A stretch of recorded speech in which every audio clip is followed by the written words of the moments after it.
Primeramente me gustaría introducir al representante Rafael Anchía. Lo voy a introducir en español, si no hay problema. La mayoría de aquí yo creo que habla español, ¿no? Él es representante del Congreso de Texas y nos va a hablar un poco de las perspectivas desde el punto de vista del Estado en términos de las relaciones entre agua y energía y desde un punto de vista de política pública. Gracias. Pues gracias por la introducción. Un servidor, Rafael Anchía. Yo vengo de Dallas, Texas. Soy un representante de esa zona. Hablo español por culpa de mis padres. Mi madre es mexicana del Distrito Federal. Mi padre es vasco del norte de España. Y esa combinación se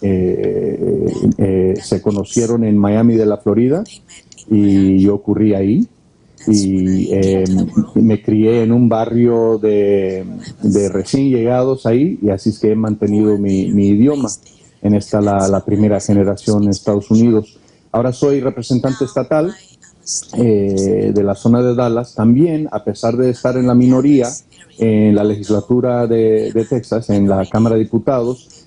Soy presidente del Comité de Comercio Internacional y Asuntos Intergubernamentales. Le quiero primero dar las gracias a Sol Sussman por invitarme.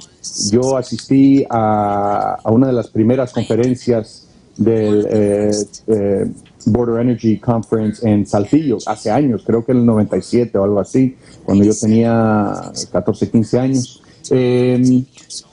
Y también a los otros miembros del panel, les agradezco mucho permitirme participar.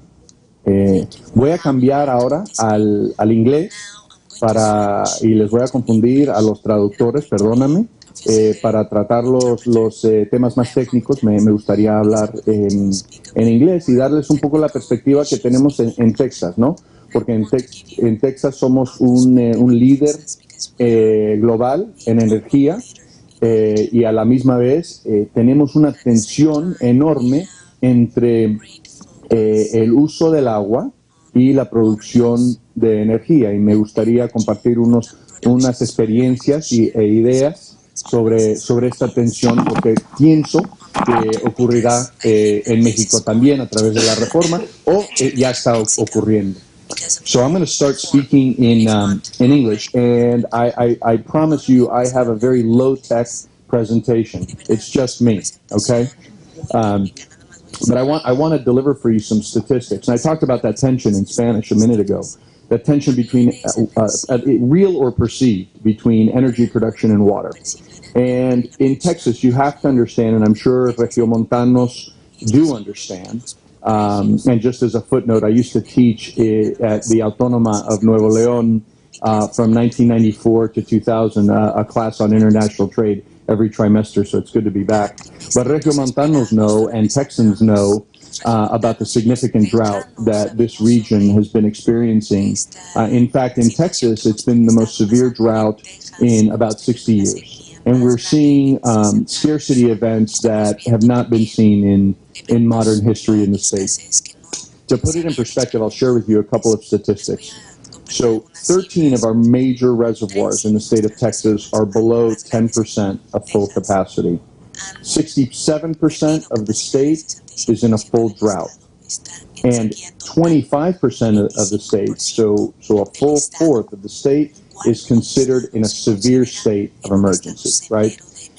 In fact, when you talk to people in Texas, water experts in Texas, they tell you that in maybe 20 years or 30 years, we will look back at this period in Texas and say that it was very strange that in Texas we used to use water to grow the grass in our lawns and to keep our lawns up, that will be seen as something very, very strange in a not-so-distant future.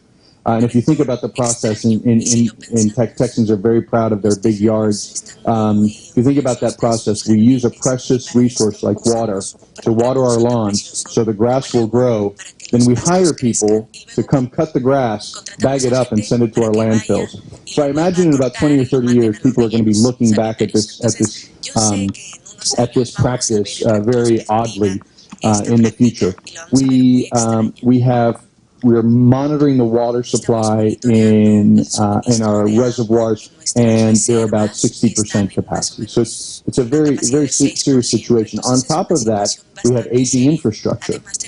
In fact, we have not created in Texas a new reservoir since the creation of the Environmental Protection Agency. To give you a sense of the challenges that we have.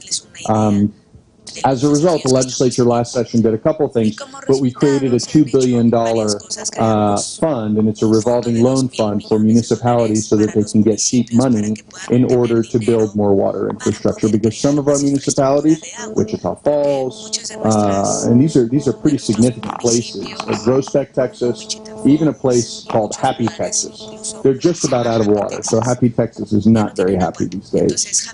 So I give you that scope of the problem, and I'll tell you that situation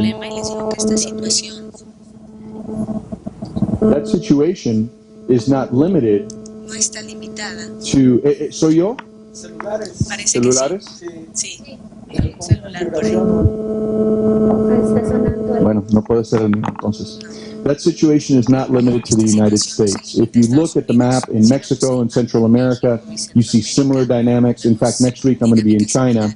And if you look at the water scarcity map for China, you see virtually all of eastern China.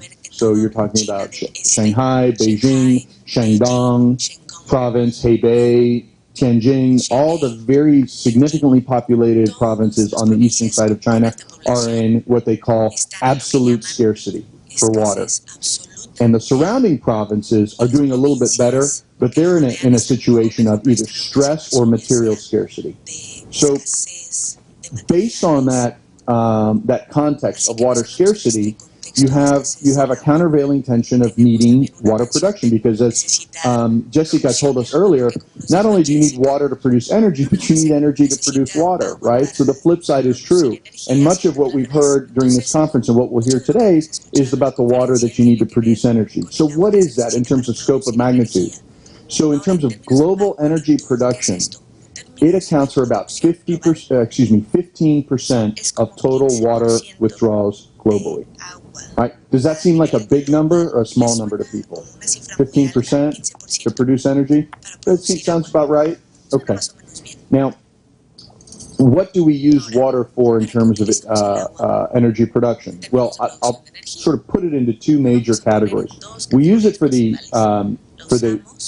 development, or what I might call EP, E&P, and midstream process, and then we use it for power plants, right? So you might talk about it as primary energy and then the production of energy.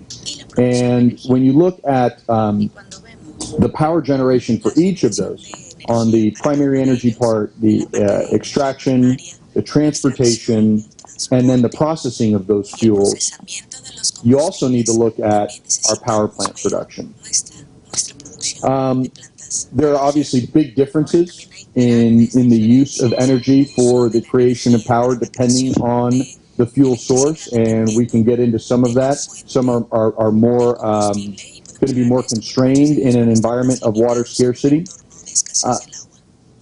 In that public policy tension that I was discussing earlier, there's a perception in the population there's a one-for-one correlation, and if we do more energy production, there's going to be less water for consumers. That is, I think, among voters, for example, in the district I represent, that is the general perception.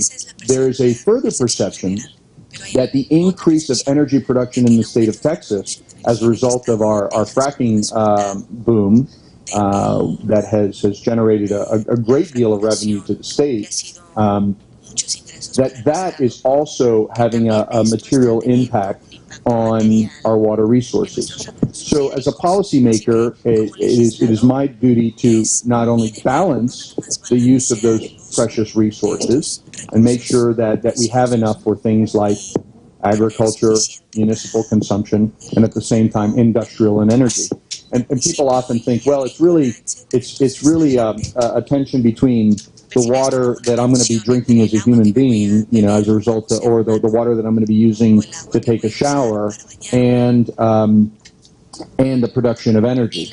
But it's a lot more complex than that. In fact, about 70% of water usage globally is for agriculture. So really there's a tension not only between what I might drink in water and the water I may use to take a shower, sort of municipal functions, but the bigger tension is really on agriculture. And we saw that manifest itself in Texas most recently during the drought, because we cut off our rice farmers in Texas from their water supply in order that we have it available for municipal production and also for energy.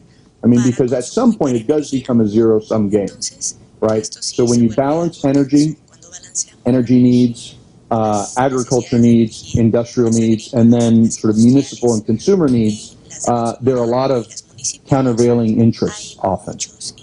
5 more minutes, and I'll make it even quicker. So in terms of energy production, a very important statistic to understand is withdrawals for power plants have not increased since 1975, right? Withdrawals of water for power plants have not increased, I guess, materially for the production of electricity generation. And that coincides with the fact that we're producing double the energy today than we did in 1975. So we've achieved a great deal of efficiencies in power plant construction and production.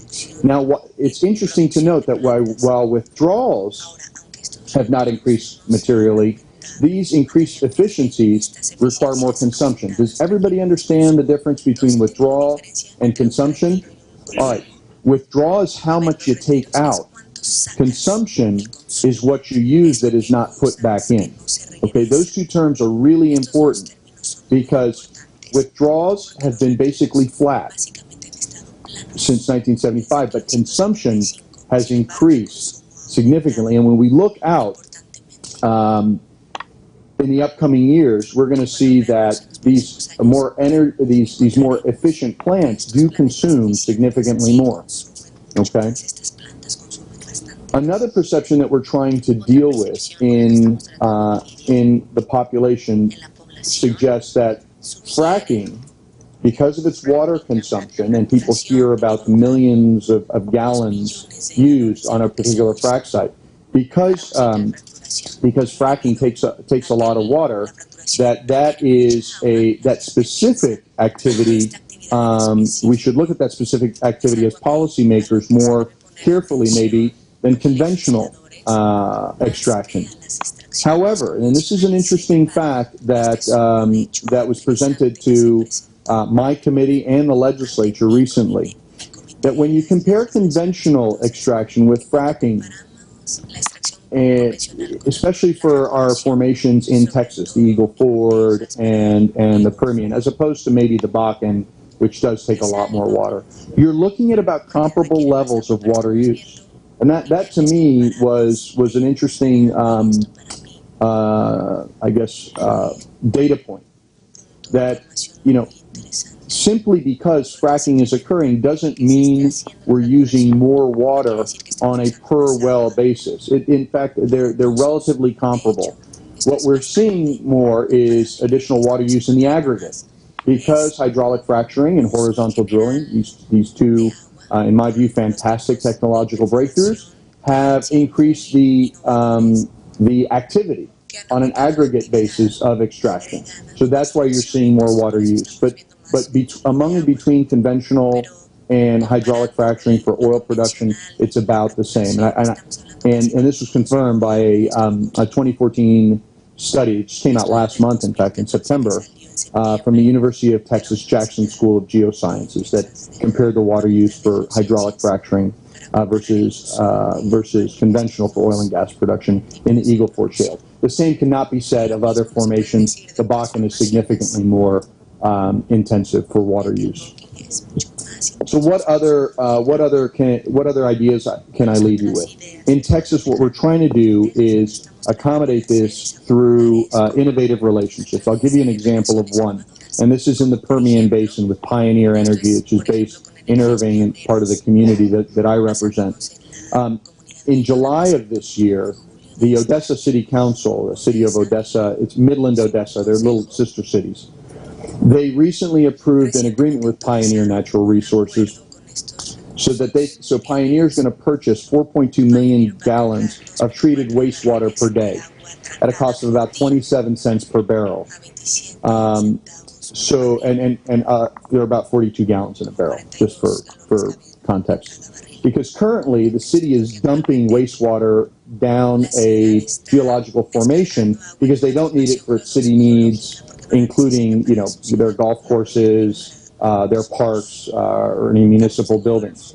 And so what Pioneer is doing is they're going to be the off-taker for this, and then they're going to blend it with other water and use it in their hydraulic fracturing process. So that's an example of how we can use water more efficiently and produce and reduce this zero-sum game that policymakers need to talk about. So I'll stop there and turn it over because I want to be mindful of the time of the other speakers.